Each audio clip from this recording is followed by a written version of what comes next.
quiero compartir con usted un tema que el Señor ha puesto en mi corazón y tiene mucho que ver con la identidad. En Cristo tenemos una nueva identidad y muchas veces nosotros nos dejamos moldear por la opinión de la gente y empezamos a dejar de ser quienes somos para ser lo que la gente quiere que seamos y nos perdemos. Alguien dijo un día: todos nacemos originales y con el transcurso del tiempo nos convertimos en una copia. Y hoy quiero hablar de un hombre en la Biblia que tuvo que enfrentar 3 opiniones, pero quiero decirte cuál es la opinión que realmente vale. Hubo un hombre en la Biblia que la gente habló de él, que él tenía una opinión de sí mismo, pero Dios tenía una opinión de sí mismo. Y quiero decirte más, he titulado a este sermón: ayuda para la autoimagen. Tenemos una lucha con nuestra autoimagen. Nos miramos en el espejo y no estamos contentos tal vez de la persona que vemos delante. Y nos importa mucho lo que la gente dice. Pues hoy quiero invitarte a abrir Lucas capítulo 7, el Evangelio de Lucas capítulo 7. En el Evangelio de Lucas capítulo 7 encontramos una historia de un hombre, como les decía, que tuvo que enfrentar 3 opiniones, como las enfrentamos tú y yo todo el tiempo. Pero lo que quiero compartir contigo es: ¿de dónde tú sacas el concepto de ti? Cuando te miras, ¿qué ves? Y cómo en el Evangelio de Cristo hay ayuda para la imagen personal. Muchas veces nosotros no somos lo que la gente dice, pero creemos que somos lo que la gente dice. Y cuando nosotros empezamos a creer que somos lo que la gente dice, hemos dejado de creer que somos lo que Dios dice. En Lucas capítulo 7 encontramos un hombre que, según las normas de la sociedad, lo tenía todo arreglado. La gente hablaba bien de él. Y si hubiese vivido por la opinión de la gente, jamás hubiese hecho lo que hizo. En Lucas capítulo 7 dice la palabra del Señor: después que hubo terminado todas sus palabras al pueblo que le oía, entró en Capernaum. Y el siervo de un centurión, a quien éste quería mucho, estaba enfermo y a punto de morir. Cuando el centurión oyó hablar de Jesús, envió unos ancianos de los judíos rogándole que viniese y sanase a su siervo. Y ellos vinieron a Jesús y le rogaron con solicitud, diciéndole: es digno de que le concedas esto, porque ama a nuestra nación y nos ha edificado una sinagoga. Y Jesús fue con ellos. Pero cuando ya no estaban lejos de la casa, el centurión envió a él unos amigos, diciéndole: Señor, no te molestes, pues hoy no soy digno de que entres bajo mi techo. Porque por lo que ni aún me tuve por digno de venir a ti, pero di la palabra y mi siervo será sano. Porque yo soy hombre puesto bajo autoridad y tengo soldados bajo mis órdenes, y digo a este: ve y va, y al otro: ve y viene, y a mi siervo: haz esto, y lo hace. Al oír esto, Jesús se maravilló de él y volviéndose dijo a la gente que le seguía: os digo que ni aún en Israel he hallado tanta fe. Y al regresar a casa, los que habían sido enviados hallaron sano al siervo que había estado enfermo. Aquí tenemos un hombre que tiene que batallar, como tú y como yo, con 3 opiniones diarias: lo que la gente dice, lo que tú piensas de ti, pero lo que vale es lo que Dios piensa de ti. Estamos viviendo en una sociedad donde todo el mundo quiere opinar de ti y de cómo tú debes lucir y de cómo tú debes ser y de cómo tú te debes comportar. En la palabra de Dios encontramos un hombre que sorprende a Jesús con su fe. Saben que Jesús se sorprende poco, ¿no? Y en cuanto a la fe, Jesús se sorprende solo 2 veces: de la fe de este hombre y de la incredulidad de Israel. Y dice la Biblia que Jesús se maravilló de escuchar la fe de este hombre. Ahora, quiero empezar a mirar lo que el texto bíblico enseña en esta historia. Primeramente, quiero que me ayude a entender quién era este hombre. La palabra de Dios dice que este hombre era un centurión. Pastor, ¿qué es un centurión? Un centurión es o era un soldado romano que estaba a cargo de una centuria. ¿Qué es una centuria? Una centuria es un grupo de soldados, aproximadamente 100 soldados. Este hombre tenía autoridad sobre 100 soldados. Algunos estudiosos dicen que no necesariamente tenía que llegar a 100, podían ser 80. Pero este hombre socialmente tenía una posición, diga una posición social, tenía autoridad. Los centuriones ganaban mucho más dinero que los soldados por su posición de rango. Este hombre socialmente está bien. Este hombre tiene autoridad y responde al imperio más poderoso de su época. Trabajaba para el ejército romano. Muchos dicen que los centuriones no se podían casar mientras estaban de servicio, porque Roma los movía de una aldea a otra, a un pueblo a otro, y muchos no contraían matrimonio. Entonces era muy posible que este hombre, en vez de tener hijos, tenía esclavos, sirvientes, siervos, que en el tiempo de Cristo, estos esclavos, sirvientes y siervos se trataban como un miembro de la familia. Iba con él a todas partes. Muchas veces algunos hasta heredaban a sus amos. Ahora este hombre no solamente es un hombre de una posición social, sino este hombre tiene vínculos emocionales saludables con sus sirvientes, al punto que la Biblia dice que lo amaba. Diga, lo amaba. Este no era alguien que maltrataba a estos sirvientes, al parecer lo amaba. Entonces es un hombre que tiene aún un corazón de amor. Tiene un puesto social bueno, tiene un corazón de amor. ¿Me está siguiendo? Ahora, mucho más que eso, porque amaba a su siervo, cuando supo que Jesús estaba en la zona, envió, miren qué interesante, a unos ancianos de los judíos a interceder por él ante Jesús. Esto es una pista. Primeramente, este hombre sabía que Jesús, como judío, tal vez no le iba a prestar mucha atención por él ser romano y gentil. Pero este hombre tiene un grupo de amigos judíos con los cuales tiene buena relación y dice: voy a interceder a través de ellos. Este hombre no solamente se llevaba bien con Roma y Roma le pagaba bien, no solamente se llevaba bien con sus criados, sino que también se llevaba bien con los judíos, que era el bando opuesto a los romanos, al punto que tenía la confianza de ir y pedir un favor de este tipo a unos ancianos judíos. Pero cuando los ancianos judíos llegan a Jesús pidiéndole que haga un milagro a favor del criado de este hombre, o escuchen las palabras que los ancianos judíos usan en el verso 4. Y ellos vinieron a Jesús y le rogaron con solicitud, diciéndole, lea estas 2 palabras si puede: es digno de que le concedas esto. ¿Qué pensaban los ancianos judíos de este hombre, centurión romano? Es un hombre digno de que Jesús haga un milagro con él. ¿Por qué? Porque la opinión que este hombre tenía de los de afuera era una opinión bien alta.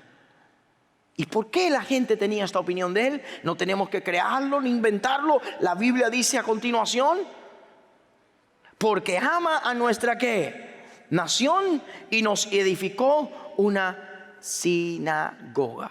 ¿Saben lo que es una sinagoga? La sinagoga eran los lugares de reunión de los judíos cuando no estaban en Jerusalén. Ellos se reunían en unos pequeños templos construidos llamados sinagogas en las aldeas donde vivían. Y aquí Jesús está en Capernaum. En Capernaum hay una sinagoga que posiblemente sea esta, no la que él construyó, porque es las ruinas de estas las que están todavía allí en pie en Capernaum. Era donde vivía la suegra de Pedro, era donde Jesús pasaba mucho tiempo. Y los judíos de allí le dicen a Jesús: es digno, porque este hombre nos ama tanto que aún nos ayudó a construir una sinagoga. Quiero parar un momento aquí. Si miramos a este hombre y miramos su imagen, lo que dicen los judíos de él, cómo trata a sus esclavos, qué ha hecho por la comunidad, el puesto y la reputación que tiene en Roma, todos podemos decir en esta tarde: este hombre es un hombre bueno, es digno, este hombre es bueno. La gente dice que es bueno, entonces el hombre tiene que ser, ¿qué? Buena gente. Diga, buena gente. Buena gente el hombre. Ahora, el primer punto que quiero darte en esta tarde, con el cual hay que tener cuidado, es con la opinión pública. Porque la opinión pública siempre se basa en lo que la gente ve. Anota esto por ahí. La opinión pública siempre se basa en lo que la gente ve. Comportamiento. La gente cree que tú eres un buen cristiano por lo que la gente ve, por cómo tú te comportas. La gente de tu casa a lo mejor no ve lo mismo y entonces dice: este no es tan buen cristiano. La esposa que tienes o el esposo que tienes a lo mejor ve tu comportamiento y dice: luz de la calle y oscuridad de la casa. Porque lo que la gente ve en nosotros es que lo que hacemos y cómo nos qué. Y si la gente va a hacer una opinión de ti según lo que tú haces y cómo te comportas, quiero hacerte una pregunta: ¿qué opinión tendrán de ti? Y te dirá: pastor, depende de qué gente. Si son los hermanitos de la iglesia, de la clase bíblica, dice: tremendo cristiano. Si son mis hijos que viven conmigo 24 horas, no sé. Quiero decirte algo. Dos cosas la gente siempre va a mirar: tus obras y tu vida pública. Pero quiero hoy decirle: usted y yo no debemos vivir para lo que la gente dice. Nuestra imagen no puede estar basada en lo que la gente ve y entonces querer vivir agradando a la gente. Pórtate bien que viene el pastor. ¿Cómo vas a decir eso delante de los hermanos de la iglesia? Y vivimos entonces con una máscara que se llama fariseísmo.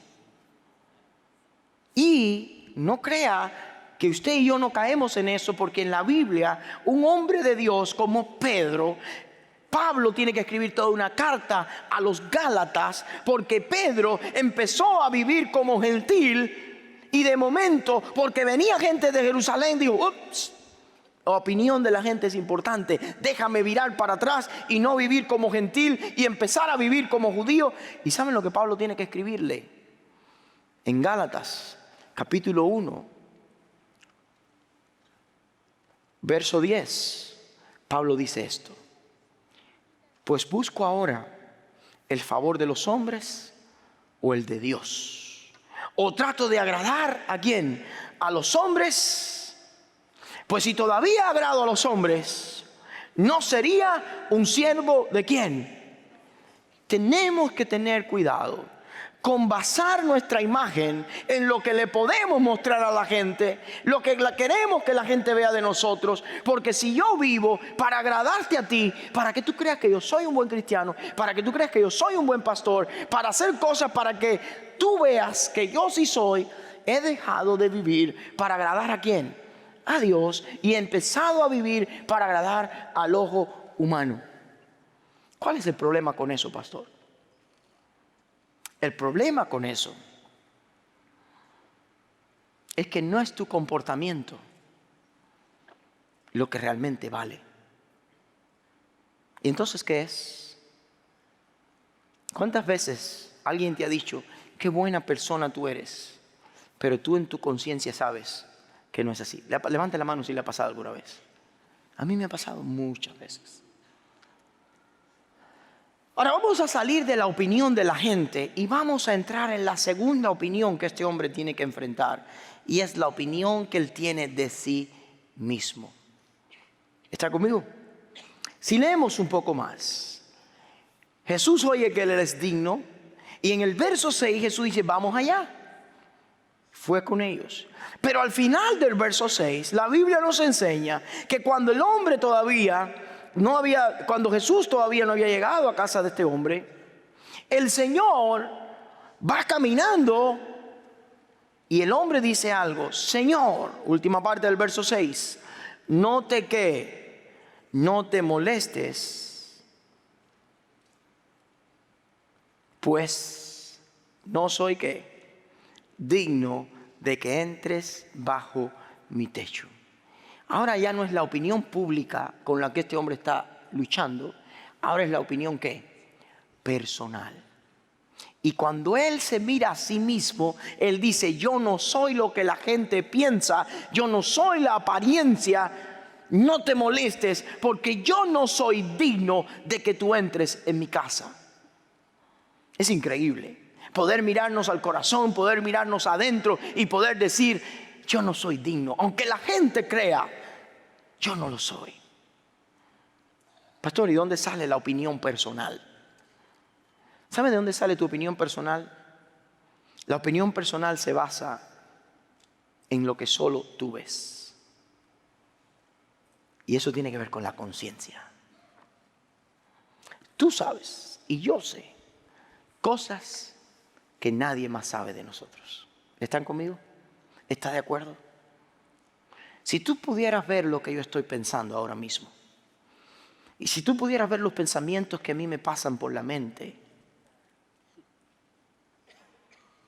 a lo mejor no pensaras lo que piensa de mí. Si la gente te pudiera ver tal y como eres, lo que hay en tu mente, la motivación de tu corazón y de mi corazón, ¿pensaría la gente lo mismo de nosotros? ¿Qué creen? Pero este hombre tiene una conciencia que está basada no en lo que todos ven, sino en lo que él sabe. Y cuando él mira lo que hay en su corazón a la luz de la santidad, de la majestad y de la gloria de Cristo, él dice, no, Señor, yo no soy digno de que entres en mi casa. Fue la actitud de Pedro cuando después de capturar una gran cantidad de peces, viene a Jesús y se pone de rodillas y le dice, Señor, yo no soy digno. Necesitamos empezar a vivir como cristianos menos enfocados en lo que la gente dice de nosotros y más enfocados en lo que nosotros sabemos de nosotros. Porque es en ese punto, cuando tú te miras adentro, que puedes oír la palabra del Señor decir, no te preocupes por la paja del ojo de tu hermano, sino enfócate en la viga que tienes en el tuyo. Cuando como creyentes yo miro mi vida a la luz de la santidad, de la gloria de Cristo, empiezo a ver que yo tampoco soy soy digno. Ahí es cuando la gracia de Dios toma lugar. Ahí es cuando la gracia de Dios es lo único que me queda para recibir algo de Dios. La palabra del Señor por muchas partes enseña eso. ¿De dónde se basa el concepto tuyo y mío que tenemos de nosotros? Número uno, de la vida tras bastidores. ¿Saben lo que es la vida tras bastidores? Nosotros todos tenemos dos vidas. O una vida que tiene dos partes. En la vida, imagínense la iglesia, bajo las luces. Aquí todo está recogido, aquí todo está ordenado, todo se trata de poner en su lugar. Pero ¿saben? Detrás de esa pared No hay tantas luces. Ahí están los zapatos de algunos que no aguantan los tacones y los dejan ahí. El agua a medias, abierta o media abierta. La guitarra, un pedazo de cable. Pero no solo en la iglesia, en tu casa también hay eso, ¿verdad? Cuando viene visita. Hay ese lugar que solamente tú sabes cuál es, y tu familia, que ahí va todo lo que no ha encontrado puesto, ¿verdad? Levante la mano cuando tienen un lugar así en su casa. Oh, aleluya, gloria a Dios. Estamos hablando a gente que entiende lo que digo. Y cuando el pastor te va a visitar, y cuando la familia te va a visitar, y cuando la suegra te va a visitar, tu casa, el pasillo central luce limpio, los muebles están arreglados, pero hay un lugar donde nadie debería entrar. Zona ¿de qué? De desastre. ¿Saben? Este hombre ve a Jesús y le dice: Señor, yo no soy digno, porque toda esta gente lo que ve es lo que está a la luz. Pero yo también tengo en mi vida zonas de desastre. No vengas a mi casa. Y cuando tu opinión de ti mismo se basa no en lo que la gente ve, en lo que tú y yo tratamos de aparentar, sino en lo que realmente somos, quiero decirte, estás en el punto correcto para ver a Dios obrar. Para ver a Dios obrar. Cuando tú puedes ser consciente de tu propio pecado, de tu propia falta, de tu propia incompetencia. Pecados ocultos es la otra cosa que hace que nuestra vida a veces no se correlacione. ¿Saben lo que dice Jeremías 17, 9 y 10? Anote esto, por favor. Dice Jeremías: engañoso es el corazón, que más que todas las cosas, y perverso, ¿quién lo conocerá? ¿Saben quién conoce tu corazón aparte de ti? Dice: yo, Jehová, que escudriño la mente y pruebo el corazón, para dar a cada uno según su camino, según el fruto de ¿qué? Dios conoce tu corazón. No hay necesidad de vivir de apariencias. ¿Saben lo que dice Proverbios 25? Como aguas profundas es el consejo, ¿en qué? En el corazón del hombre. Mas el hombre entendido, ¿lo qué? Como aguas profundas. ¿Sabe lo que es un agua profunda? ¿Alguna vez usted ha buceado?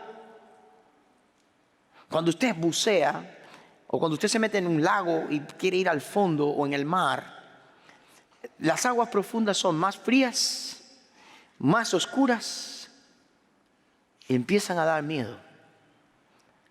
Muchas veces lo profundo de tu corazón es frío, es oscuro.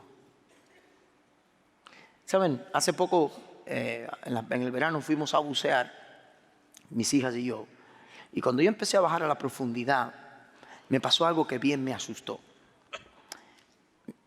Las presiones, yo no sé cuántos saben que las presiones del agua son fuertes. Las presiones te hacen presión en el oído, y si tú no sabes descompresionar, tus oídos pueden reventar. Y si tú intentas descompresionar y no lo logras, tus oídos empiezan a doler, y sigues bajando tratando de llegar a ver algo que está abajo, que tú ves que es una cosa maravillosa, pero hay un momento que el cuerpo nos manda una señal y nos dice: salva tu vida, y tú regresas a la velocidad que puedes hasta que encuentres la superficie. ¿Sabes una cosa? Muchas veces cuando tú y yo queremos mirar a nuestro corazón, no queremos entrar ahí porque hay cosas feas. Pero este hombre está diciendo: al mirar mi corazón, yo me doy cuenta que no soy ¿qué? Que no soy ¿qué? Que no soy digno. ¿Cuántos saben que somos pecadores? ¿De verdad? Una cosa es decir yo soy pecador, y otra de verdad entenderlo y vivirlo y luchar con tu propio pecado. Para si no lo sabes, Romanos capítulo 3 verso 12 dice así: todos se desviaron, tú también y yo. A unas se hicieron ¿qué? Inútiles. No hay quien haga lo bueno, no hay ni siquiera uno. Todos tenemos una vida oscura. de lucha, de pecado. Pero te tengo una buena noticia. En 1 de Juan, capítulo 1, dice: si decimos que no tenemos pecado, ¿qué? Nos engañamos a nosotros mismos. Y la verdad no está ¿en quién? En nosotros. Pero hay una buena noticia. Si confesamos nuestros pecados, Él es fiel y justo para perdonar nuestros pecados y limpiarnos ¿de qué? De toda maldad. Buena noticia, no tienes que negar que en tu corazón hay cosas oscuras. No tienes que negar que hay zonas de peligro. Lo único que tienes que hacer es reconocer delante del Señor como este hombre y decir: Señor, yo no soy digno. Aquí estoy. Y cuando tú haces eso, ahora se abre una puerta para que Dios obre. Cuando te olvidas de la imagen de lo que la gente dice de ti y te concentras en lo que tú sabes de ti, has abierto la puerta para que Dios obre en tu vida. Jesús odiaba a la gente hipócrita y en un momento en Lucas capítulo 18 hace una parábola, dice: a uno que confiaba en sí mismo, que oraba diciendo: Señor, te doy gracias porque no soy como este pecador. Yo diezmo, yo ofrendo, yo oro, yo ayuno. Mientras el otro pecador no se acercaba ni al altar y decía: Señor, ten compasión de mí, este pecador. Jesús sabe cómo termina la historia. Dice: le garantizo que este fue a casa perdonado primero que el otro. ¿Qué está diciendo Jesús? Jesús conoce tu corazón. Conoce lo que nadie ve. Ahora, la buena noticia es esta. Y es la opinión que vale. Verso 9, ¿está conmigo? Al oír esto, Jesús se maravilló de él y volviendo dijo a la gente que le seguía: os digo que ni aún en Israel he hallado tanta fe. ¿Quién habló ahora? Diga, ¿quién habló? Jesús acaba de hablar. Ya no importa lo que la gente piensa, ya no importa lo que él piensa. Ahora lo que importa es lo que Jesús piensa. Y esa debe ser la opinión que de verdad vale para ti y para mí, mi querido hermano. Nuestra autoimagen, nuestra autoestima no puede estar basada en lo que la gente dice. No puede estar basada tampoco en lo que nosotros vemos, porque a veces nos estamos siempre autocondenando. Debe estar basada en lo que dice Dios cuando tú y yo venimos a Él. Ahora, ¿en qué se basa la opinión de Dios? Anota esto si puedes. La opinión de Dios se basa en lo que Dios ve, en el corazón. La opinión de la gente se basa en tu conducta. La opinión tuya se basa en tu conciencia. Pero la opinión que Dios tiene de ti se basa en tu corazón. ¿Qué es lo que hay en tu corazón? ¿Recuerdan un hombre que Dios dijo que era conforme al corazón de él? ¿Cómo se llamaba este hombre? Hábleme del corazón de David rapidito, mis queridos hermanos. Si usted ve la vida de David, David no tenía un corazón muy recto. David pecó, maquinó el pecado, planificó el pecado. Si usted lee el Salmo 51 y el Salmo 32, te va a explicar lo que David estaba sintiendo. Donde David dice: crea en mí, oh Dios, un corazón que limpio y renueva un espíritu. Devuélveme el gozo de mi salvación. ¿Y por qué la Biblia dice que al Dios hablar del corazón de David dijo: este es conforme a mi corazón?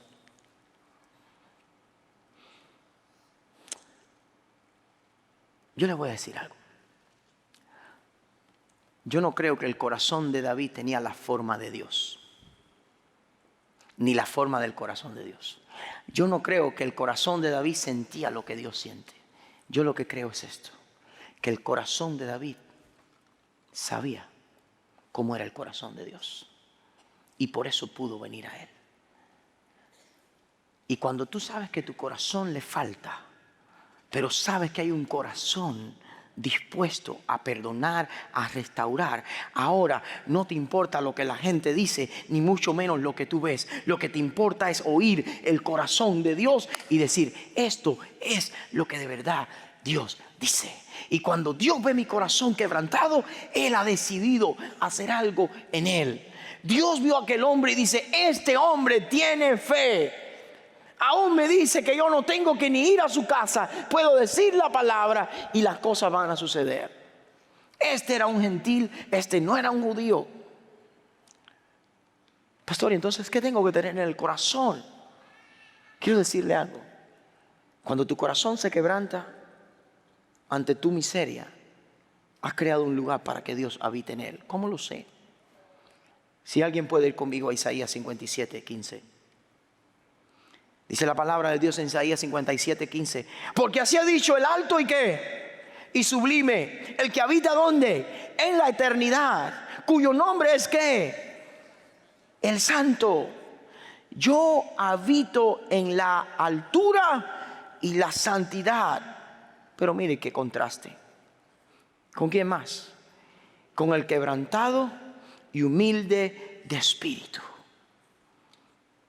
para hacer vivir el espíritu de los humildes y para vivificar el corazón de los quebrantados. No importa lo que la gente decía, él conocía su problema. Y al conocer su problema y reconocerlo, ha abierto la puerta para que Dios vea su ¿qué? Su corazón. Y dice: con este corazón roto, yo puedo hacer algo. ¿Sabes? Dios es especialista en trabajar en corazones rotos que reconocen su desgracia, que reconocen su miseria. ¿Sabes cuál es el sacrificio que más agrada a Dios? Salmo 51, 17, hablando de David. David dijo: los sacrificios de Dios son el espíritu que quebrantado y al corazón contrito y humillado no despreciarás tú, oh Dios. Quiero decirte, ¿cuál es la opinión que hoy te importa a ti? ¿Es la opinión de la gente? La gente puede decir dos cosas de ti: que tú eres bueno o que tú no sirves. Y tú vas a tener siempre personas que van a decir que eres bueno, y vas a tener otro grupo de personas que van a decir que tú no ¿qué? Que tú no sirves. Y si tú vives tratando de agradar a la gente, jamás en la vida podrás agradar a Dios. Muchos de ustedes están marcados por lo que sus padres decían de ustedes. Muchos de ustedes están marcados por lo que sus vecinos decían de ustedes, por lo que sus hermanos decían de ustedes, aún por lo que el pastor decía de ustedes. Este va a ser un pastor. Y tú, siguiendo eso, te metiste a pastor, pero tú no eres pastor. Sí, a veces no solamente las cosas malas que dijeron de nosotros, a veces las cosas buenas. Este es lo mejor, el mejor nota. Si tú, por tratar de mantener los mejores grados o notas en la escuela, hasta te fijabas y hacía fraude para mantener aquel estándar que dieron de ti. Pero tú sabes que en tu corazón eso no era así. Algunos tienen carreras que estudiaron porque sus padres dijeron que eso era lo que usted iba a hacer. Y le metieron esa idea tanto en la cabeza que usted, por la opinión de ellos, dijo: yo no puedo ahora echar para atrás esto. Algunos, le voy a decir esto un poco triste, están casados por lo que sus padres dijeron que usted tenía que hacer.